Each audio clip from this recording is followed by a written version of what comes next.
저희 함께 보실 하나님 말씀 고린도 전서 8장 1절부터 13절까지 말씀입니다. 고린도 전서 8장 1절부터 13절까지 말씀입니다. 신약성경 271페이지 고린도 전서 8장 1절부터 13절까지 말씀입니다. 다 찾으신 줄로 알고 제가 봉독하도록 하겠습니다. 우상의 제물에 대하여는 우리가 다 지식이 있는 줄을 아나 지식은 교만하게 하며 사랑은 덕을 세우나니 만일 누구든지 무엇을 아는 줄로 생각하면 아직도 마땅히 알 것을 알지 못하는 것이요 또 누구든지 하나님을 사랑하면 그 사람은 하나님도 알아주시느니라. 그러므로 우상의 제물을 먹는 일에 대하여는 우리가 우상은 세상에 아무것도 아니며 또한 하나님은 한 분밖에 없는 줄 아노라.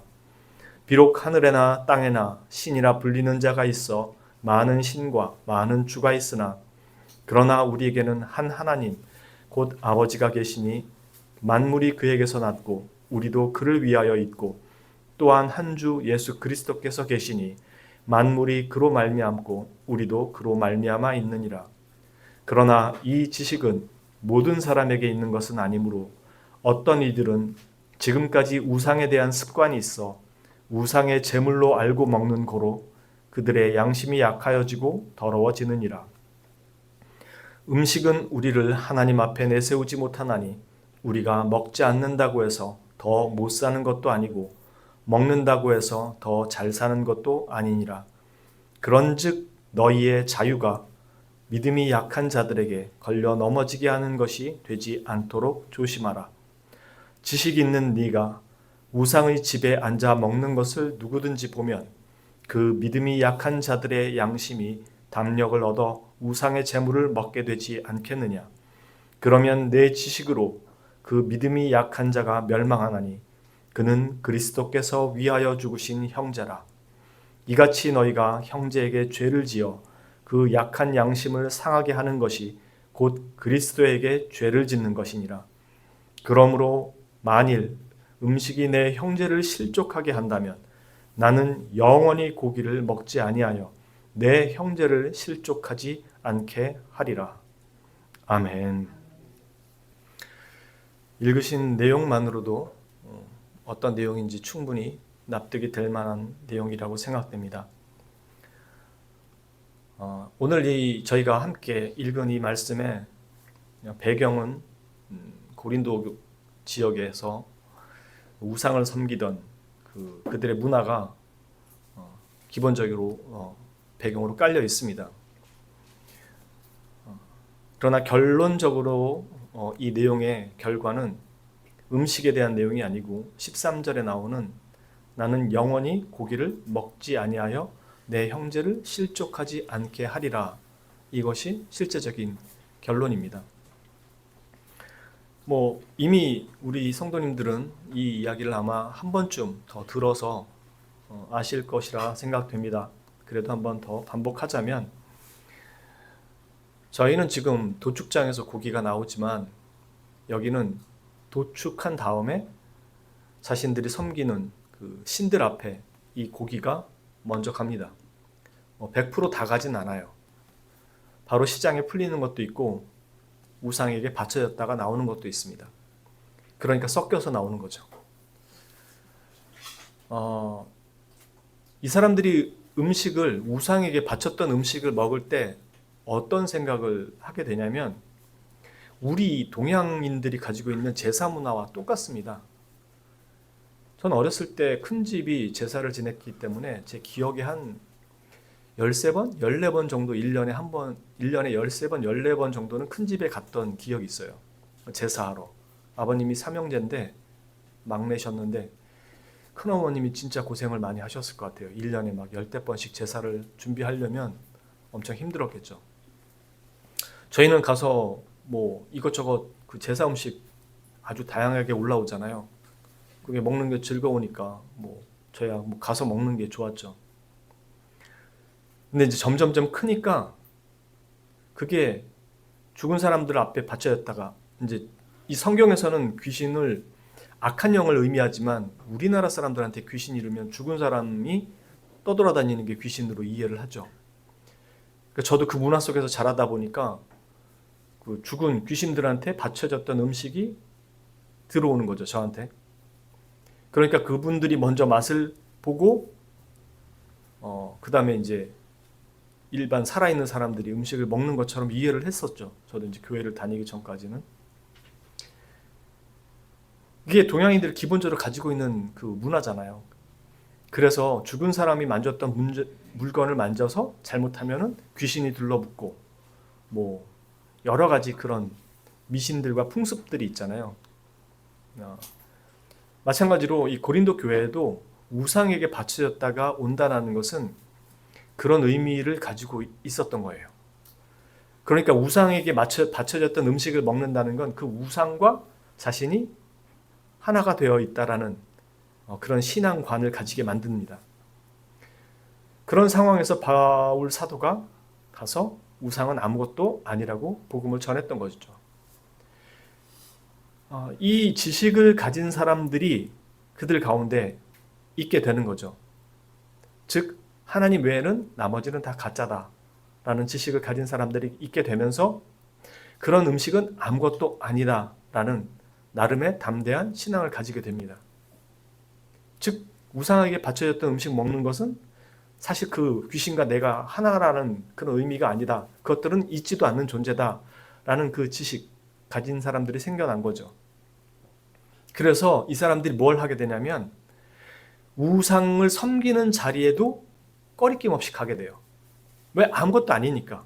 그래서 그 사람들과 같이 그 자리에 참여하고 가서 그 우상에게 제사를 지낸다는 게 아니라 그런 자체가 아무것도 아니다라는 생각, 그 지식을 갖고 있는 것으로 그들과 음식도 마음대로 먹고 그들과 그런 자리에 꺼리낌 없이 참석하게 되는 겁니다.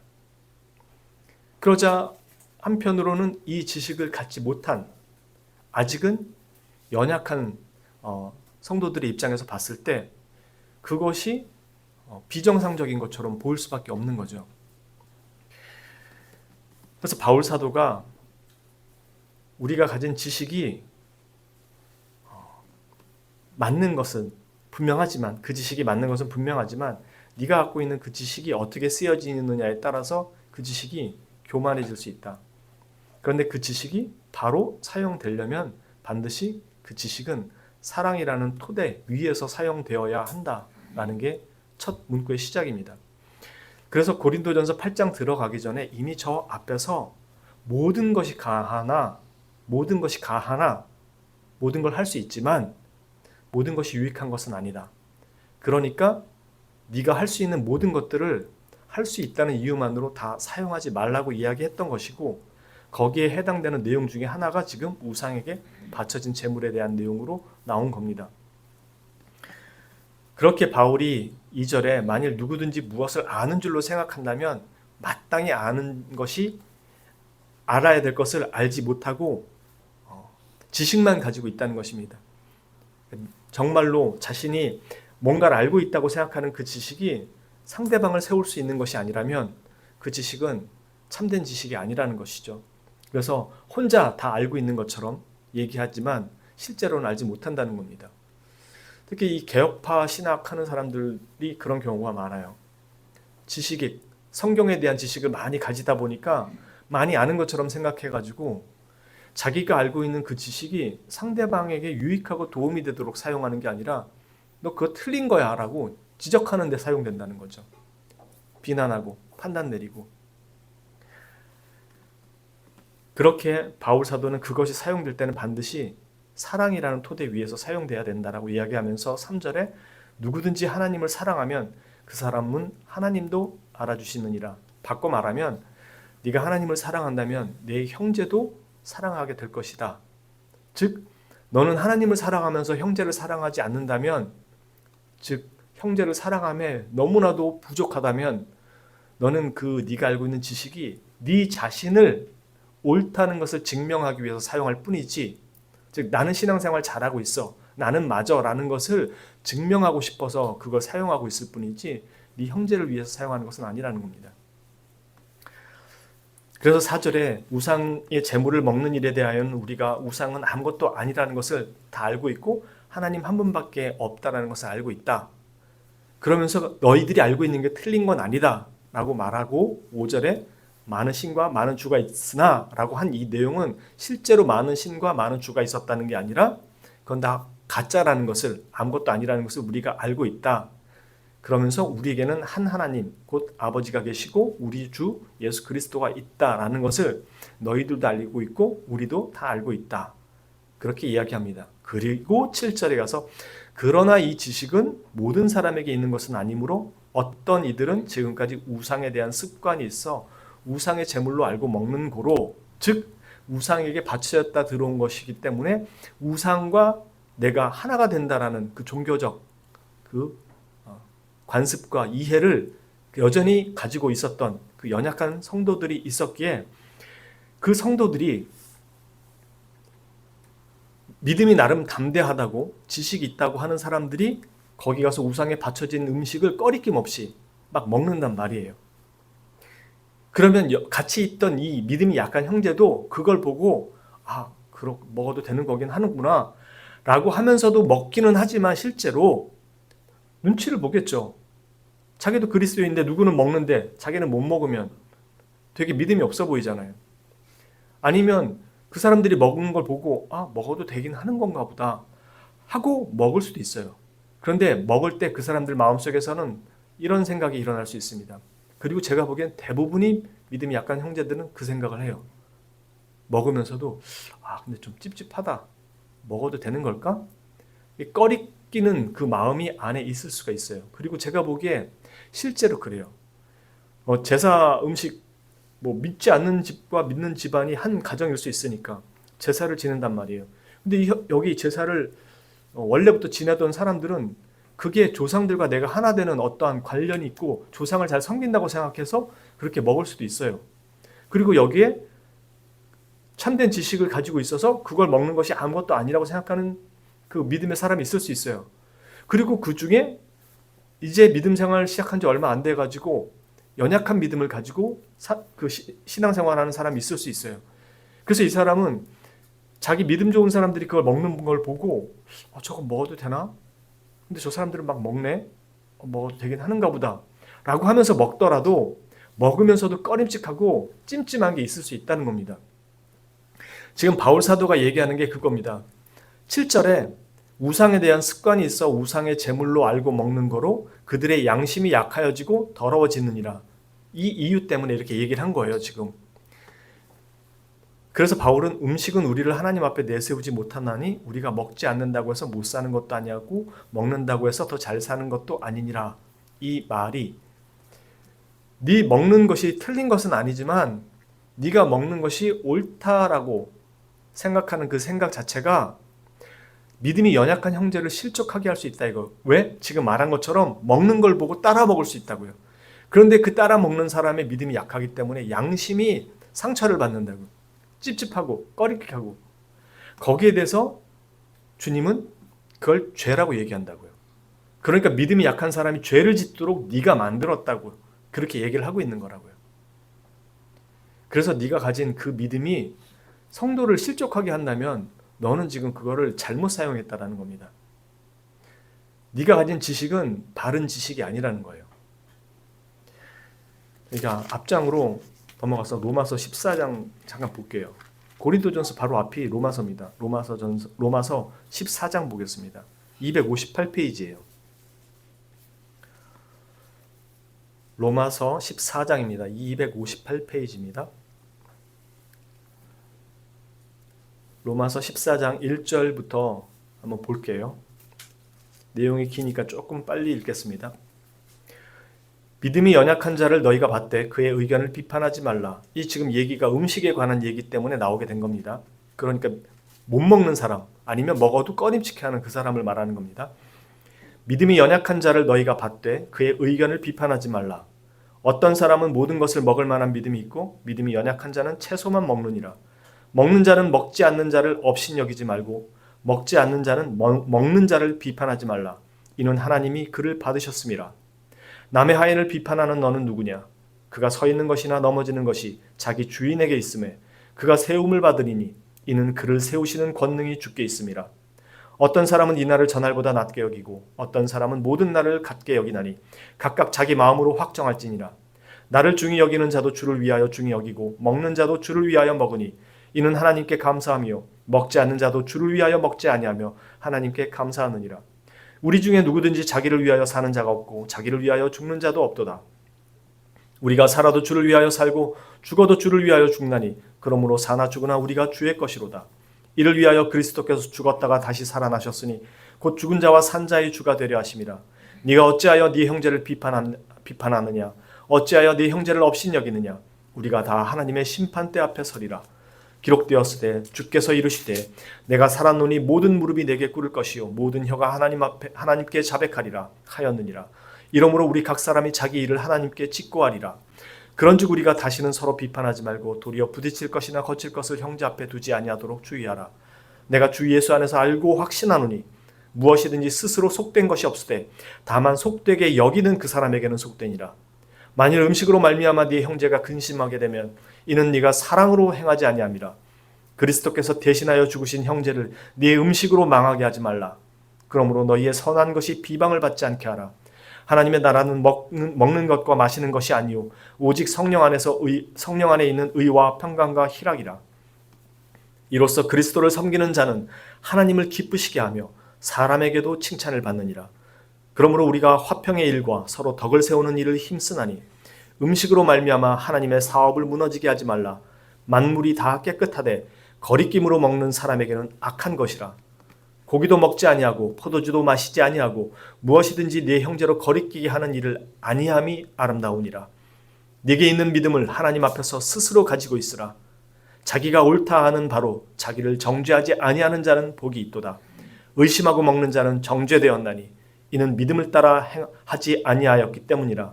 믿음을 따라 하지 아니하는 것은 다 죄니라. 지금 여기 보신 것처럼 거리끼고 먹는 것 자체가 죄라는 것입니다. 그리고 너의 그 행동이 형제를 거리끼고 먹게 만든 그 죄를 짓게 했다는 것입니다.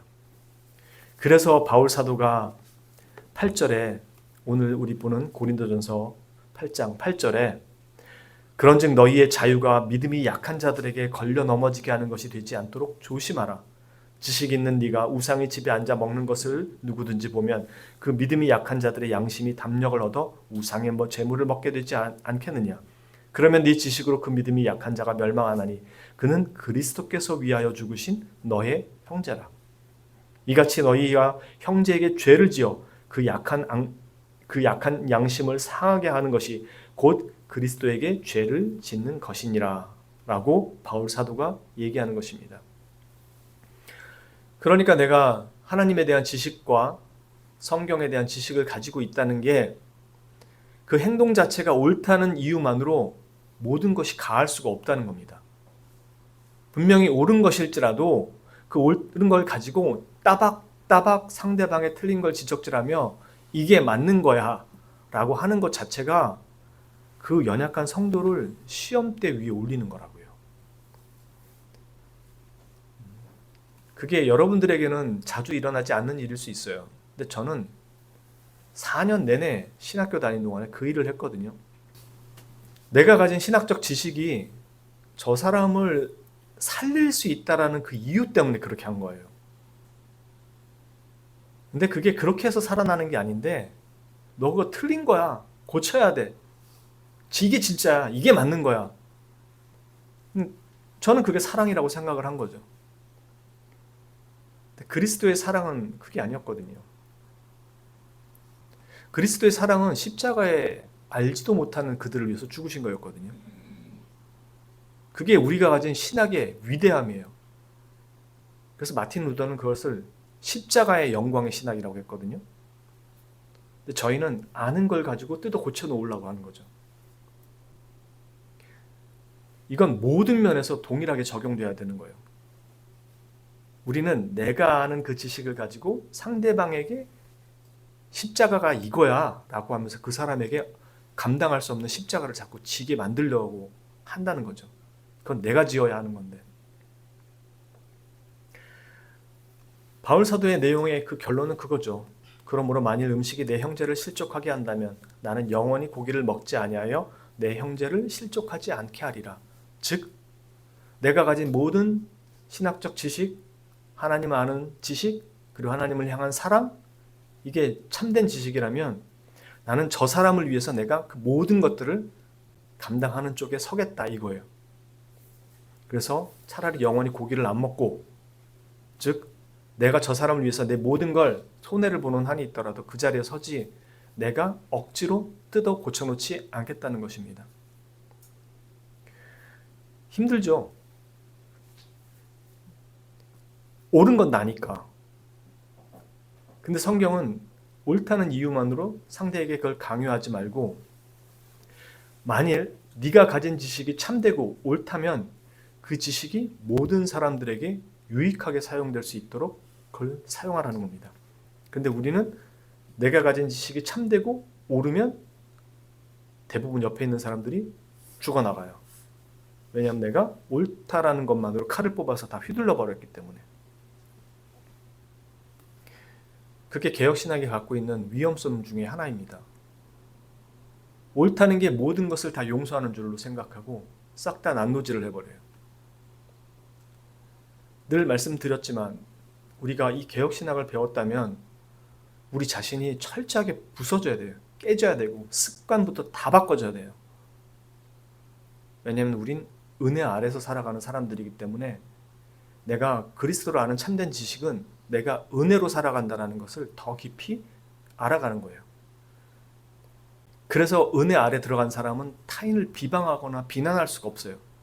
처음에 섣부른 지식이 있어서 남들을 비난하고 비방하고 바른 게 이거라고 이야기하면서 상대방에게 옳은 걸 전해주겠다는 욕심만으로 그렇게 행동하지만 성경은 그렇게 말씀하지 않습니다. 그 짐을 네가 지어야 할 것이라고 가르쳐주죠. 왜? 말과 행동을 통해서 그리스도의 모습이 그대로 드러나도록 부름받은 게 우리이기 때문에. 근데 우리는 그 일은 안 하고 입으로 다 하려고 하는 거죠. 즉 지금 우상의 제물에 대한 거는 단순한 우상에 대한 제물만을 이야기하고 있는 것이 아니라 실제로 그리스도인으로서 모든 것이 가한 그 자유를 가지고 있지만 그 자유가 방종이 되어서도 안 되고 네 형제를 실족하게 해서도 안 된다는 것입니다. 이미 갈라디아서에서 우리가 봤지만 그리스도인이 가진 자유는 뭐라고요? 단지 죄와 사망에서 해방된 게 아니고 하나님이 원하시는 그 의를 이룰 수 있는 것, 그걸 자유라고 얘기합니다. 즉 억압된 것에서 풀려난 게 자유가 아니고 그 억압된 것에서 풀려나서 옳고 바른 것, 의, 선을 행할 수 있는 그것이 된 것이 자유예요. 왜냐하면 하나님께서 우리를 그렇게 창조하셨고 타락 이후에 죄와 사망 아래 놓여있던 우리를 그리스도께서 회복을 시키고 새롭게 하셨을 때는 하나님이 원래 원하셨던 그것을 할 수 있는 존재로 바꿔놓으셨다는 거예요. 그게 그리스도인이 가진 자유라고 부르는 겁니다. 그러니 이 자유가 참되게 사용되려면 상대방을 넘어뜨리고 비난하고 쓰러뜨리는, 정죄하는 일로 사용될 수는 없는 거죠. 지금 로마서에서 말한 대로 남의 하인, 즉 주님의 종을 비난하고 있는 너는 도대체 그 누구를 비난하고 있느냐 이거예요. 그 자체가 주님을 비난하는 거잖아요. 세우고 넘어뜨리는 분이 주님인데 너는 그걸 가지고 상대방을 그러고 있다면 너의 행동 자체와 그 지식 자체가 잘못 사용되고 있다는 것입니다. 우리가 하나님을 바르게 알고 바르게 섬기고 참된 지식을 가졌다면 그것들이 교회와 우리 성도님들 서로를 위해 유익하게 사용될 수 있도록 그 일을 행하라고 바울 사도가 권면합니다. 그리고 우리의 가정에서도 이 일은 여전히 동일하게 수행되어야 합니다. 모든 것이 가하나 모든 것이 내게 유익하지 않습니다. 만약에 둘 중에 누군가 틀렸고 그 짐을 져야 한다면 그 짐은 내가 지어야 하는 것입니다. 그걸 기억하시고 여러분의 삶 속에 그리스도의 영광이 입으로만 아니라 삶으로도 드러나고 나타나야 한다는 사실을 꼭 기억하시고 하나님을 향한 참된 지식과 이 모든 것들은 사랑의 토대 위에서 움직여야 한다는 것을 기억하시고 하루하루를 은혜 아래서 살아가는 하나님의 거룩한 성도님들 되시기를 주님의 이름으로 축원합니다. 기도합니다. 참으로 좋으신 하나님 아버지, 우리가 주님으로부터 은혜를 입고 긍휼을 입어 새 생명을 받았고 이제는 이전의 사람이 아닌 새로운 피조물들이 되었습니다. 그리스도 안에서 살아가는 자로 그리스도와 더불어 살고 그리스도의 은혜로 살아갑니다. 우리가 이렇게 된 것은 우리의 지혜도 지식도 우리의 실력도 우리의 능력도 아니고 오직 하나님의 은혜였음을 다시금 깨닫기에 우리가 믿음이 연약한 자나 때로는 주님을 알지 못하는 자를 함부로 비방하고 정죄할 수 없음을 주님 다시 깨닫고 돌아보오니 우리가 가야 할 걸음에 대해서 옳고 바른 길이 우리가 가야 될 방향과 길임은 분명하지만 그것이 상대방을 정죄하고 비난하고 판단하는 요소로 작용하지 않도록 우리를 새롭게 하시고 주님 안에 거하는 거룩한 백성의 그 참 모습으로 갈 수 있도록 우리를 그리스도의 사랑 안에서 성장하게 붙들어 주시옵소서. 우리의 모든 행위가 그리스도를 향한 사랑 위에서 형제들과 이웃을 향한 바른 사랑 위에서 행동되고 전해지고 말하여지고 증거되고 가르쳐질 수 있도록 주님 붙들어 주시옵소서. 이 모든 말씀을 거룩하시고 우리를 위해 죽으시고 부활하신 유일하신 구속주 되시는 구주 예수 그리스도의 이름으로 기도합니다. 아멘.